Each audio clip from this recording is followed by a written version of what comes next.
Hello, everyone. My name is Jim Rochnick, and I'm the CEO of Haylock Security Labs.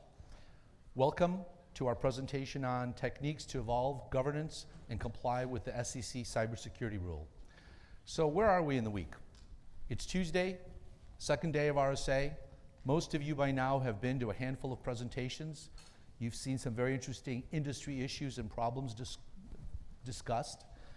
And while it's important to discuss problems, what I'm really excited about is talking about solutions. And so today, we're going to talk about the challenges and the problems involved with implementing governance. But what I'm really charged up about is to actually get into talking about how do we solve those problems. And to that end, at the end of the presentation, you'll get exposed and access to a set of links, videos, tutorials, and templates on how to implement governance and how to solve that problem.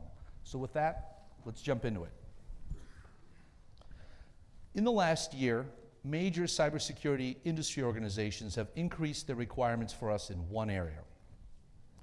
We've seen the NIST CSF 2.0 get released in August of 2023, and now we have an entire module dedicated to governance. NIST is asking for increased governance. PCI DSS 4.0 now requires targeted risk analysis and also is requiring increased governance.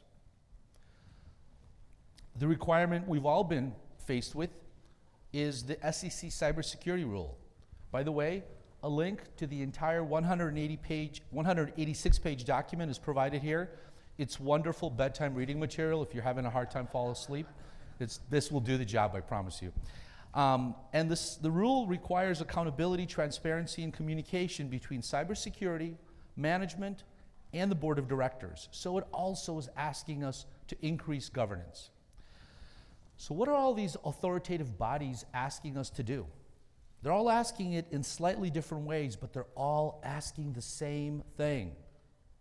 What do they mean by increased governance?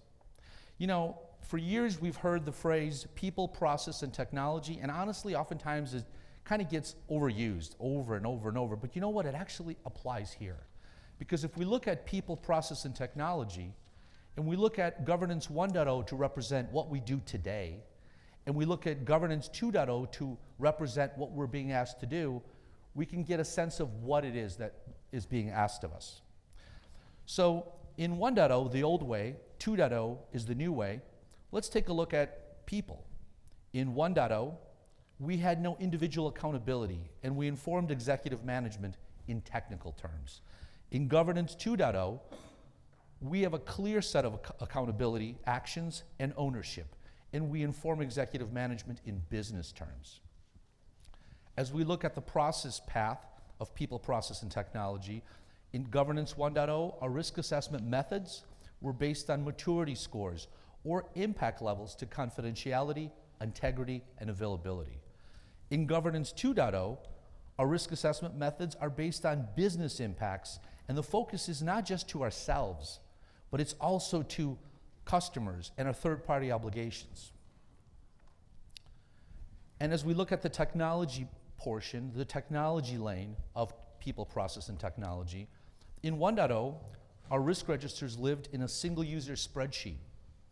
And that single-user spreadsheet often makes the risk register unmanageable because you can't report up out of it, you can't collaborate, and it's very difficult to link remediation plans to those risks.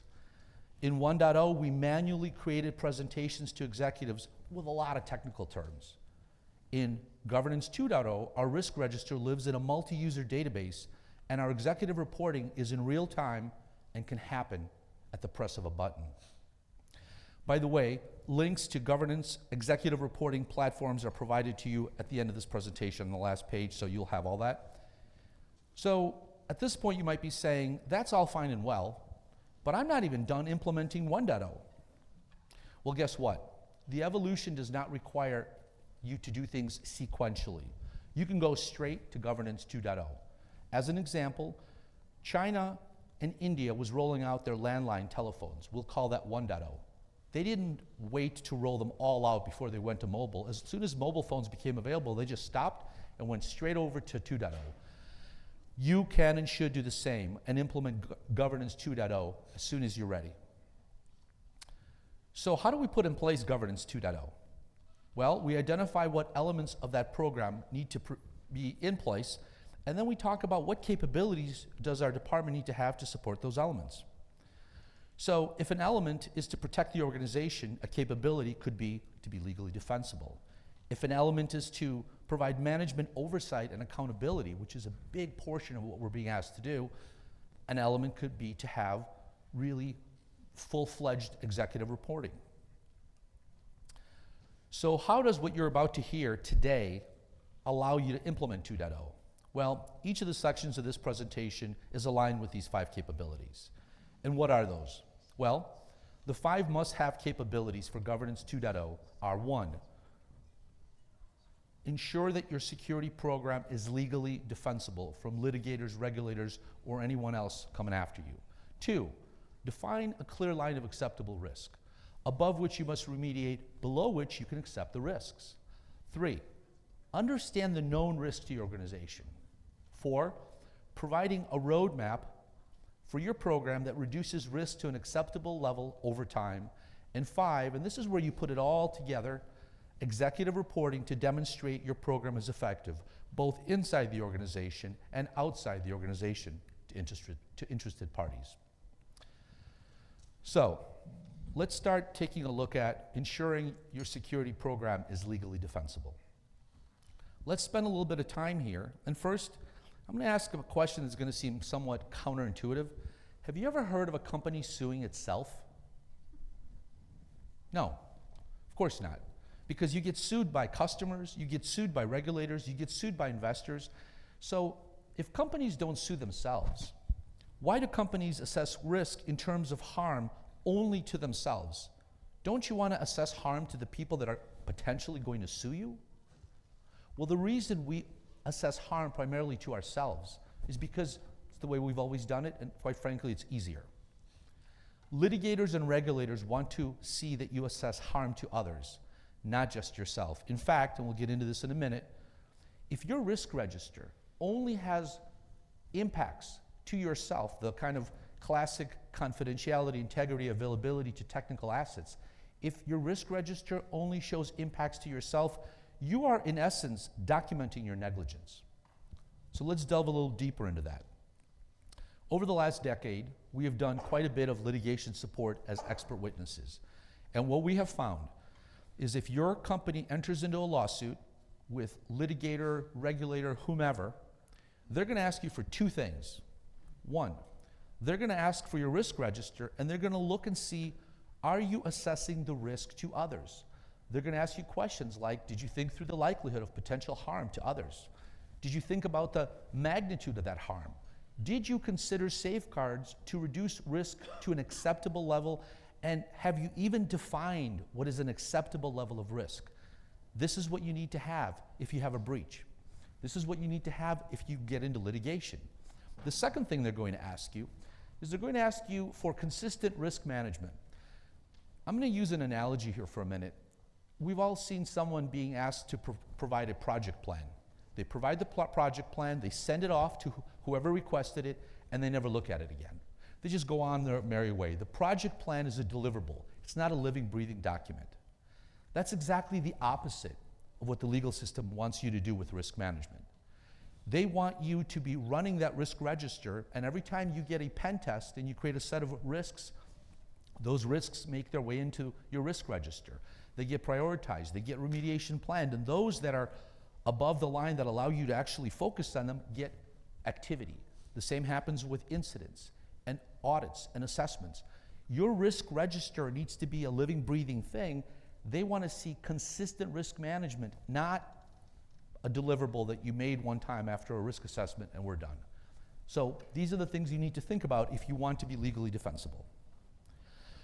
So the question is, how do we strive towards legal defensibility in the context of the methodologies and frameworks available to us in the marketplace? There's a lot of different frameworks for risk and audit, right? We're going to skip to the answer here, and then we'll go back and kind of work our way back. So kind of to avoid a long lead-in, I'm going to give you the answer, and we'll work backwards. The answer is, the important difference here is between the blue and green headers. The blue headers represent common risk assessment methods. The green headers evaluate something called due care. This is the care you must provide to others. This is your focus on understanding harm to others. Of all the frameworks we're going to talk about, there's only one that assesses impacts inside and outside the organization. And this is necessary for the balancing test required by law. This is what the law is asking you to do. So, what is DACRA? Well, duty of care is foundational for assessing liability in our legal system. It's nothing new. As an example, if you have a grocery store and you have a walkway in front of that grocery store, you need to shovel that walkway when it snows. Now, this is not a topic that's very relevant for San Francisco. It doesn't snow here very often, but the rest of the country experiences snow. So if it snows, you must perform your duty of care. The duty of care is the duty you have to protect others. You need to shovel that walkway when it snows. That's your duty of care. So, duty of care is nothing new. It's just now making its way into InfoSec, and it's not going away. It's getting broader, and we'll talk about that in a minute. Duty of care risk analysis, otherwise known as DACRA, is simply the implementation of duty of care in cybersecurity. Now, federal regulators and judges accept DACRA to demonstrate reasonable security. DACRA is used by state attorney generals to describe what they mean by reasonable security. Operating DACRA demonstrates that your program is legally defensible. So let's talk a little bit about the history of DACRA so that it gives you kind of a context of how this came to be. The DACRA standard was launched in 2018, and the DACRA Council is a nonprofit organization, and we'll provide links to all of these, all free links and resources at the end of the presentation. DACRA donated a version of the risk assessment methodology to CIS, the Center of Internet Security, and CIS published the risk assessment method 1.0. They called it CIS-RAM, the Center of Internet Security Risk Assessment Method. Many of you are already familiar with it, but wanted to point out that that entire risk assessment framework is based on DACRA. And while DACRA is this chosen risk engine for CIS, it can be used with any control set. NIST, CIS, ISO, PCI, you name it. It's had significant adoption. Today, more than 10 states are using DACRA as their definition for reasonable security, and there have been over 140,000 downloads to date. So coming back to this matrix, now it's really important that we really understand and cover how DACRA compares to maturity assessments in order to understand where it fits.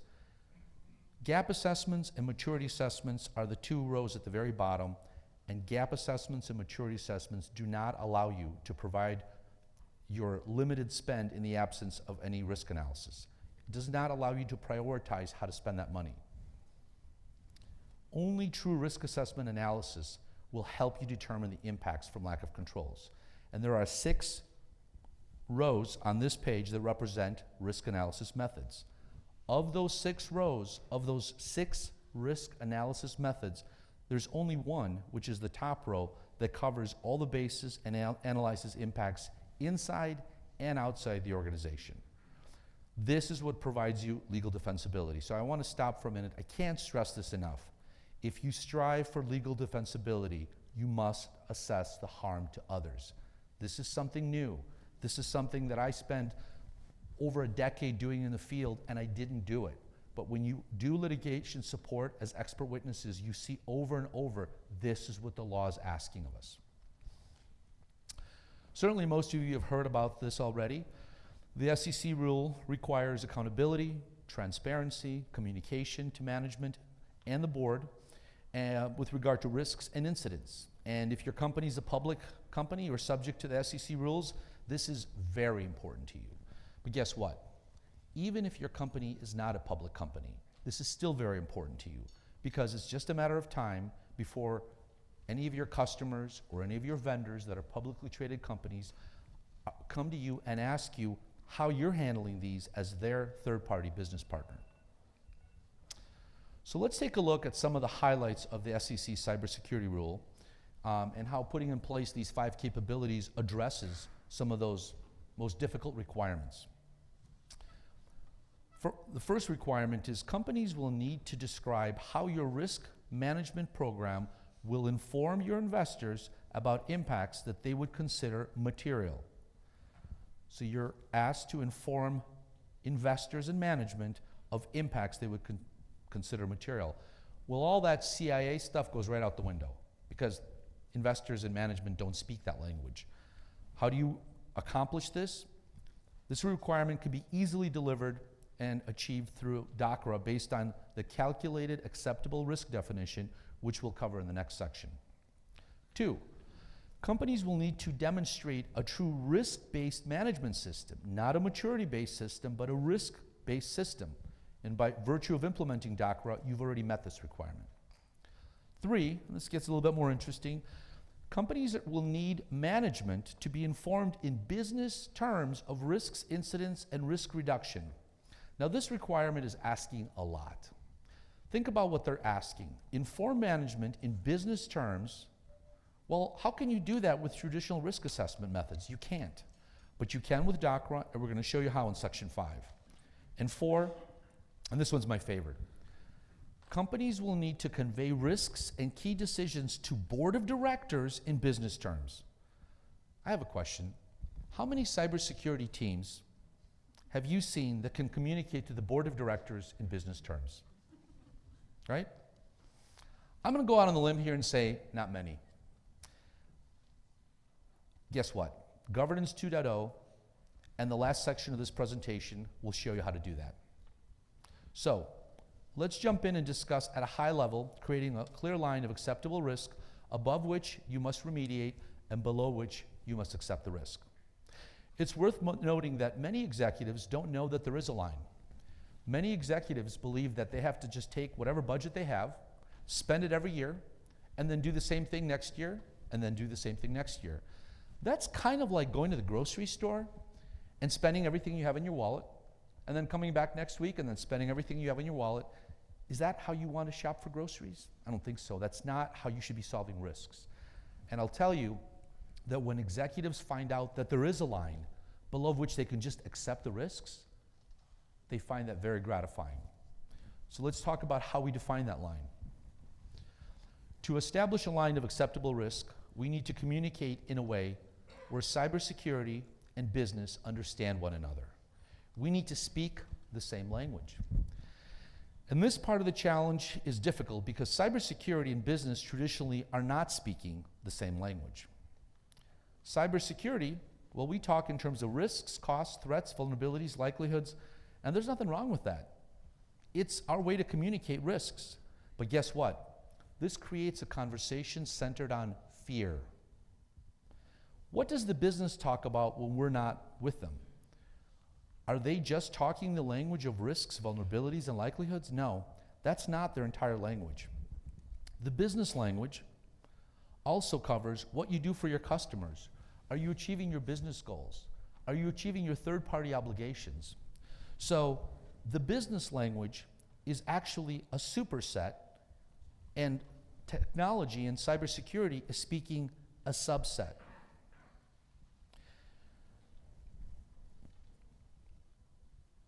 So how does DACRA create a common language between cybersecurity and the business?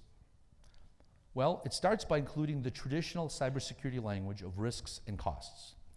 And then DACRA includes the missing components, the impacts to what your customers would experience if there was harm to them, the impacts to your business goals, the impacts to your third-party obligations. When you start communicating in these terms, you start to speak the language of business.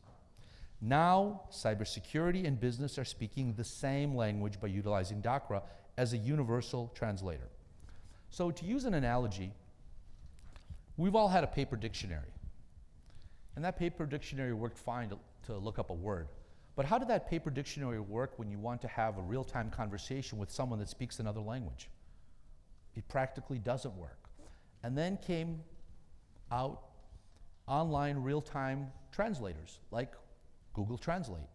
And now we're able to cut and paste and actually have a conversation with someone in a different language virtually in real time. Google Translate is a universal translator. DACRA can be used as a universal translator. And we'll provide you some links on the last page, where both free and paid links to how to use DACRA as a universal translator. So very powerful. allowing you to bridge that gap and actually speak not only to the business, but also to the legal system. So, getting back to defining a clear line of acceptable risk. We're going to cover this at a high level, and the first step is defining the impacts across your customers, your business goals, and your third-party obligations. You define at what point business impacts are unacceptable. This line is also going to help you with the SEC Cybersecurity Rules Materiality Clause, which is when you would disclose an incident. The second step is to define different likelihood levels to be meaningful to your organization and in line with your enterprise risk management system if you're using one. Often organizations choose a level of foreseeable and expected, which means we're certain this will eventually occur, but it may not be common. That's the level at which they wish to remediate. So by defining impact levels we must prevent, paired with likelihood levels we must prevent, we're then defining your risk appetite. That is, what is the line at which we want to remediate? In this example, this business has selected 3 for their likelihood that is foreseeable, 3 for their impacts that they want to remediate. So 3 times 3 is a 9. So 8 is our line of acceptable risk, and a score of 9 or greater, we will remediate. And once we have this line, we can start to sort our risks by risk score and remediate things above the line. So now we get into the third capability, which is understanding the known risk to your organization. Now, there's a subtle point here, but it's very important. The known risk does not mean all risks. If you have 50 risks in your risk register, the known risk is, what do those 50 risks mean? Does that give you an 800 FICO or a 600 FICO? It is not requiring you to know of all risks in the universe. This is understanding what your known risk means to you and your organization. And we can display that first with a big picture view of how many risks you have in each category. You can start to see that our 15 high and 8 unacceptable in August have now reduced to 3 high and 5 unacceptable in May. This graphic also shows your due diligence. You show that you're seeing and fixing as you go, and this is a very important and powerful story, and exactly what regulators want to see. They want to see evidence that you are looking and fixing what you find. Another view shows your controls organized by domains and highlights that the hollow circles and hollow rectangles are showing where you are today, and the filled circles and filled rectangles are showing where you're going to be once you remediate. And this is not just about providing information, this is about knowing where we should be paying attention. You're able to demonstrate that. These two views really give you the ability to demonstrate, one, that your security program is headed in a very productive place in terms of what you've accomplished, and two, as you're getting there, where are you focusing? The fourth capability is probably my favorite of all. And it's my favorite because the roadmap can be one of the most powerful tools in your arsenal, and it could be the one thing that really binds your relationship with executive management. And let's talk about why. Why is providing a roadmap so difficult? You know, all of us have gotten the question, we'd like a multi-year roadmap. Can you give us a roadmap? And it's difficult to maintain risk models that change data over time. And you know what? We're all a little nervous that if they like it, they're going to make us do it all the time. That's going to be a lot of work. But this is where I've got to just stop, and this is a very interesting behavioral science discussion. When your executive asks you for a roadmap, what are they asking you for? I mean, think about it. I'll tell you what we usually give them. We give them a picture of a bunch of projects, start and end dates, and what we're going to do over the following year or two. How is that information useful? How do they make any informed decision? How does that tell them anything about where they are with regard to risk? It doesn't. It may be what they're expecting, and that may be what we've been doing, but there's a much better way, and I'm about to show you what that is. But before we do that, let's talk about what psychologically do they actually want? Well, your executive has ownership over a part of the company, and you are presenting on the health of that ownership. So let's use as an analogy, what happens when you get a yearly physical? You have ownership over your body, and your doctor is presenting information on the health of something that you have ownership over. So really, what you want is the same thing that your executives want. What do you really want to know when you go and get your yearly physical? Are you interested in 5 pages of printouts of ranges of hemoglobin and oxygen levels? No. You literally want to know 2 things. You want to know, am I okay? And if I'm not okay, how do I get to okay? Right? And that's what your executives want. I'm sorry, they're not that interested in the MFA rollout or PAM or anything else. They just want to know, am I okay? And if I'm not okay, how do I get to okay? Well, how do we do that with current methods? I'm about to show you how. So, I'm now going to get an opportunity to use the laser pointer, so this is exciting. All right, so first we start out with, are we okay? In this construct, we have the line of acceptable risk, which is our teal line, and we've established in the previous section that this company has said 8 is where they want to be. So in a risk register of 50 risks, if you average all of those risks and your score was an 8, this is where you'd be. That's your 3.8 GPA. That's your 800 FICO score. The blue rectangles represent where you actually are. And if you notice, they stop in May. Why? We can't have actuals in June because we haven't gotten to June. So the blue rectangles is where we actually are. There's only 2 other constructs. The orange line represents the plan that executive leadership approved for us in October. That's what they gave you money for. That's what they're expecting you to do. Well, guess what? How many plans turn out exactly as you planned? Very few. And so the purple is the plan you're actually on. So the first question, you remember there's 2 questions. Are we okay? And if we're not okay, how do we get to okay? If you can answer that for your executives, you'll make them very happy, and it'll probably be the first time they've felt quite this way. So, are we okay? Well, let's take a look. Our current average risk level is 15.3. So we see that we started out in October, and our risk level was really high. It was 15.3, and our acceptable risk level was 8. So no, we were not okay in October. So what happened? Well, we fell behind schedule. Why? We were supposed to be at this risk level, but our actual risk level was higher.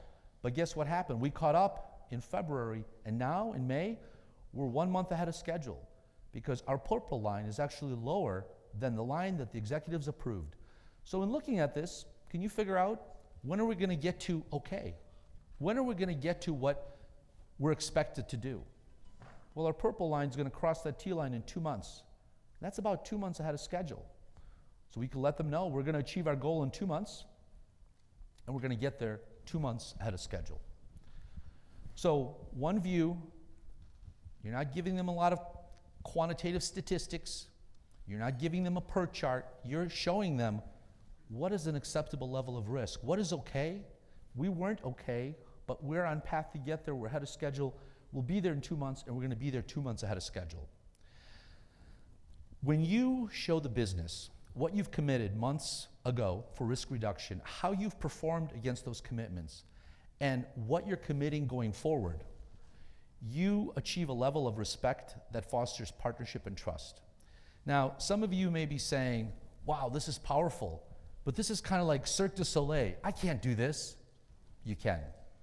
You can, and we're going to show you how, and we're going to provide you links to get there quickly.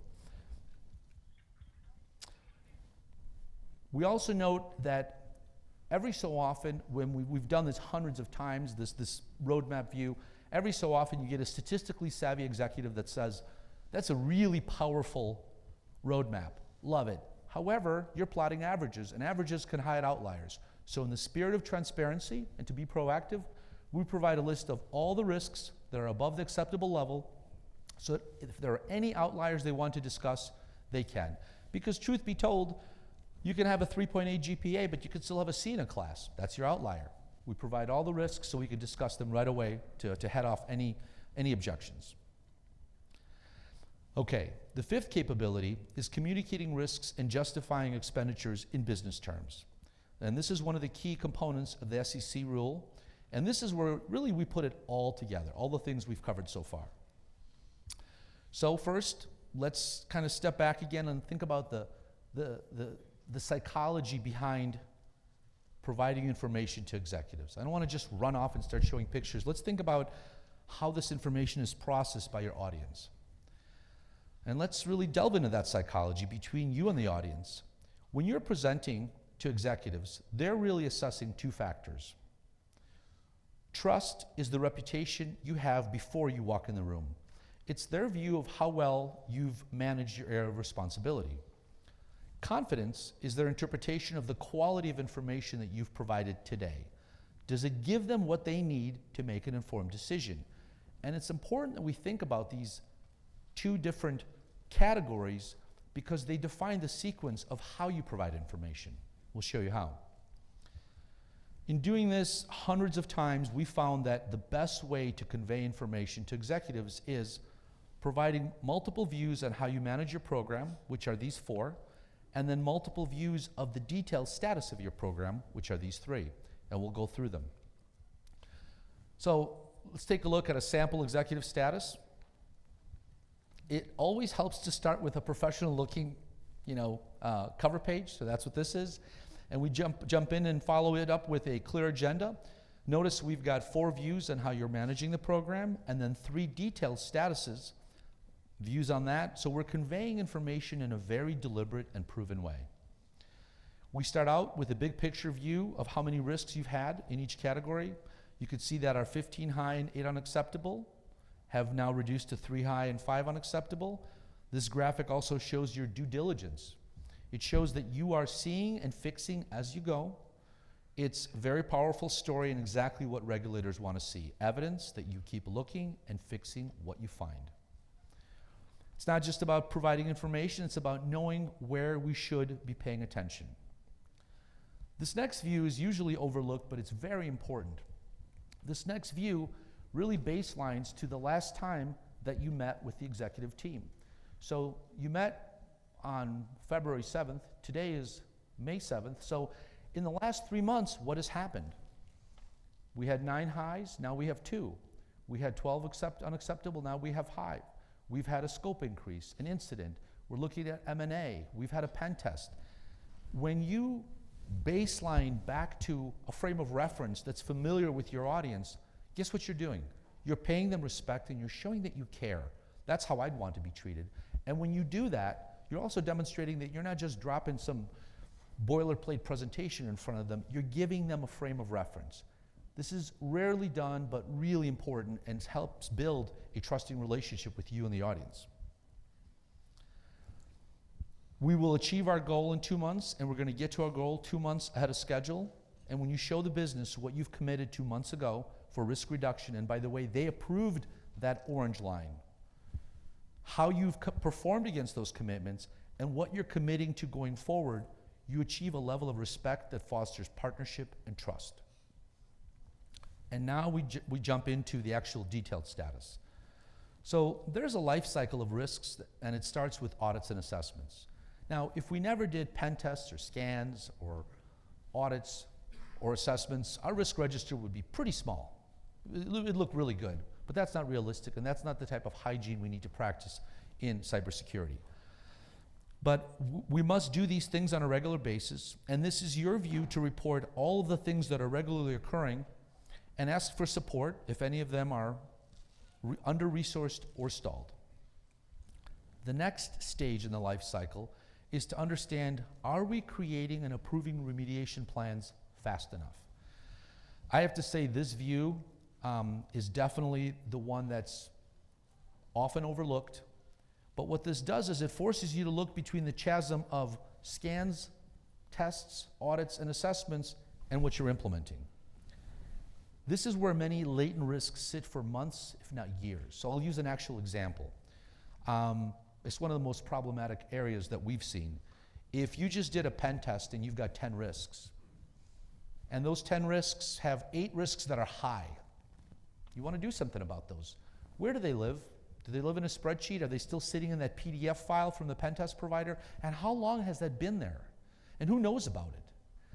Those are the latent risks. If you're not tracking it in some way and reporting on it, you'll find out about it if you have litigation, that's for sure. But how are your executives seeing? Are you creating and approving remediation plans fast enough? So, in this example, this organization has chosen that any risk that is high, within 45 days, they want to remediation plan and start that for execution. okay? They want to remediation plan it and approve it. Well, guess what? 5 of the 5 risks that they've identified in the last 3 months as high are 99 days over this SLA. Now they know about it. And why is that happening? What's the reason for the delay? Our infrastructure team has been swamped and understaffed. They're not able to meet. I know this never happens to any of you. Infrastructure is totally available for all of you, basically like on a whim.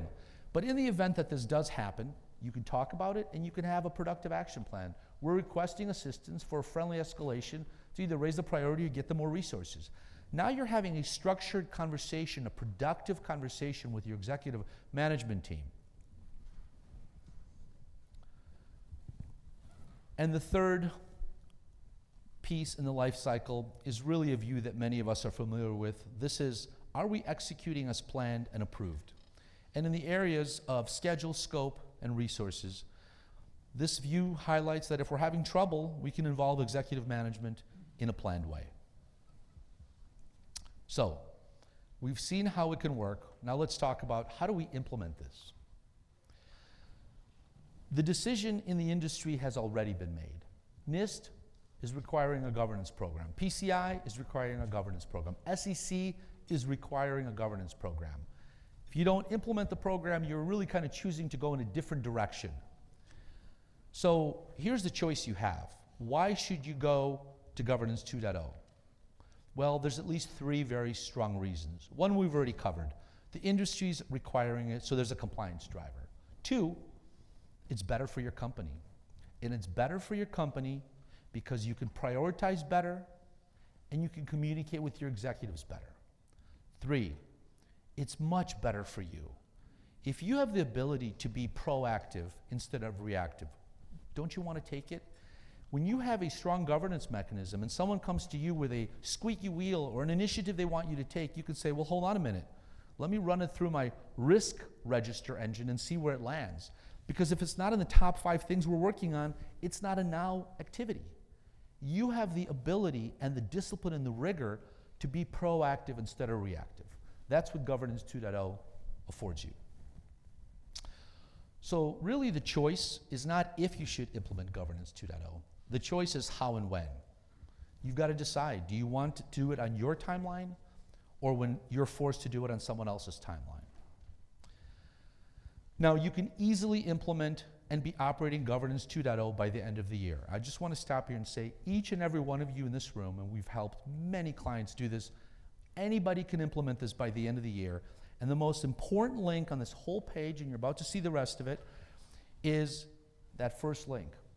The www.haylock.com/RSA2024. That link gives you everything you need right there, including templates, videos, helpful links. Some of these resources are absolutely free, such as CISRAM and the DOCRA Standards website. Some of these resources are paid resources, like a turnkey governance application, Reasonable Risk, which was used to generate pretty much all of these graphics. Just remember, you can get this done by the end of the year. You can turn your program from reactive to proactive. And you can start seeing the benefits right away. With that, I thank you for your time, and I'd like to open up the floor for questions.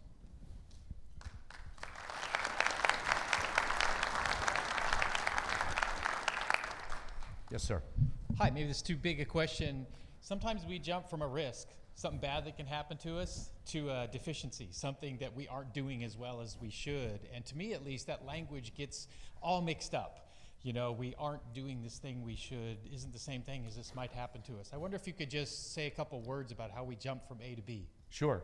That's a great question. So let's really back up. So the question is, sometimes we jump from a risk right into a deficiency. And I think what we need to really think about is, what is a risk?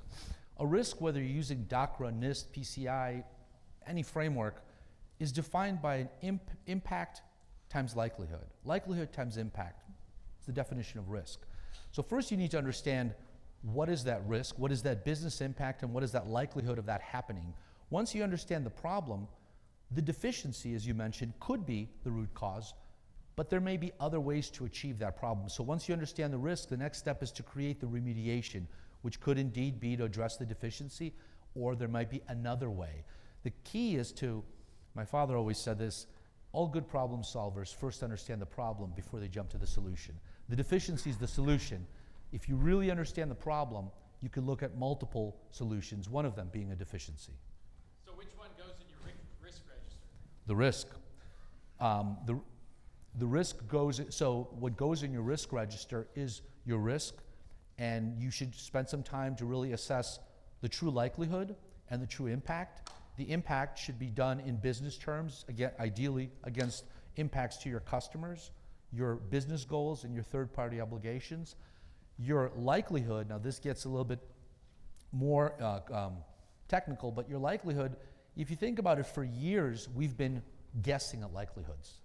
How many times have we done a risk assessment or any kind of assessment and someone says, hey, how often do you think that's going to happen? Once a week, once a month, once a year? And you kind of have this dreadful feeling like, oh gosh, I'm guessing, because you can ask me in a month, I'm probably going to give you a different answer.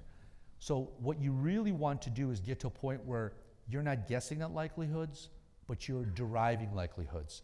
And there's a way to do that both in CIS-RAM and in one of the links that we provide here. If you go to this page, you can derive likelihoods in the following way: by pairing the frequency of that particular threat in your industry with the maturity of your control. So if in your industry business email compromise happens a lot, and you get that on the Verizon data breach report, and you have immature controls such as, you have no MFA, it's going to be a high likelihood. Anyone that's received the Verizon data breach incident report that came out last week, pages 94 and 95 are dedicated to how our company Haylock derives this. So it's a free resource, you can look at it, but it helps you derive likelihood, which is really important because likelihood is half of the definition of risk, which drives what you work on. So long answer to your question. Yes, sir. Hi, thank you. Quick question. If you work for a company that already has an enterprise risk methodology, can you talk about how we could take something like this, which is slightly different than an established risk methodology, and can it plug into that? Or is it going to be a separate type of entity of itself? It's a great question. So I'll give you the short answer and then we'll back into the longer part. The short answer is duty of care risk analysis, and we've seen this many times, can plug into any enterprise risk management methodology. By taking a look at what criteria your enterprise risk methodology has, they will very nicely fit into what you're doing for your customers. What are your business goals? Is it profit? Is it scale? Is it cost reduction? Is it brand? And what are your third-party obligations? So you define your calculated acceptable risk definitions, those impact levels, to be perfectly in line with your ERM. And then that actually provides you continuity between ERM and what you're doing. So what we've seen is cybersecurity teams that have implemented DOCRA have a much better cohesive, integrated relationship with ERM because they're not running with different definitions. There's no reason you need to reinvent the wheel. Map your ERM into elements of DOCRA, and now you're congruent.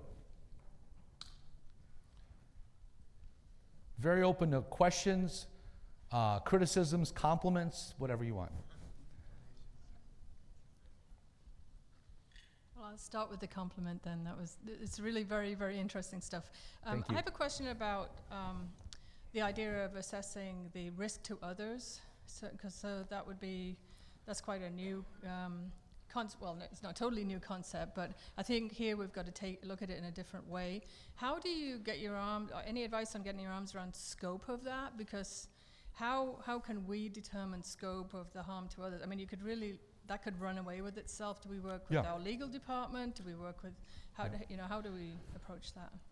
All right, so I'll give you the technical answer and then the practical answer. So the technical answer is duty of care risk analysis focuses on your mission, your impact to your customers, your objectives, your business goals, and then your third party and public obligations. So that's the category it's in. Practically speaking, how do you achieve that? There's a free way and there's a paid way.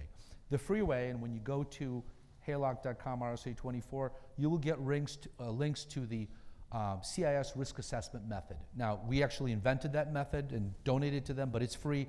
It's a series of spreadsheets, and organizations have gone out there and implemented this themselves for free. It's a lot more work, but it can be done, and there's instructions to answer exactly what you're saying. Other organizations say that we want to get there faster, and they can hire a consultancy to help them. what we've seen works very effectively is a facilitator-led session that comes in and identifies what are your third-party obligations, what are your public obligations. They'll work with legal, they'll work with others, but that's the easy part. The hard part is getting everyone in a room, and I'll tell you, I would be lying if I said I wasn't stressed every time I got into one of these meetings, because I'm always thinking, oh my God, what if they don't agree? They've never not agreed. But you have an expert facilitator that leads business, legal, whomever are the stakeholders, and we go through and identify what are the constituents, what are the business impact levels, and then they define 5 different levels, draw a line. Sometimes it takes 2 meetings, but I've never seen it not done. So there's a free way, there's a link there, there's a paid way, there's a link there, but that's the long and short of it. Sorry, does it require the board of directors to also agree with it? It doesn't require it. In fact, usually what we see organizations do is they don't bring in the board of directors for the first round. This process that I'm describing is called the Calculated Acceptable Risk Definition. The acronym is CARD. Once you define your impacts across those 3 categories, 1 through 5, you have a draft version. That can then be shared with the board. But typically, I have not seen board members included in the actual facilitator-led session, but they can be. But there's a way to involve them. You get them to validate. So you've done all the heavy lifting in another session or 2, and they validate as one of these meetings. In fact, it's very common that when we're presenting this to the board, there's a slide that just shows here's your CARD, your Calculated Acceptable Risk Definition, with it's that picture that we showed with the line across 3 different columns of customers, business objectives, third-party obligations. I know we're coming up on time. Any other questions, comments? All right, thank you all for your time.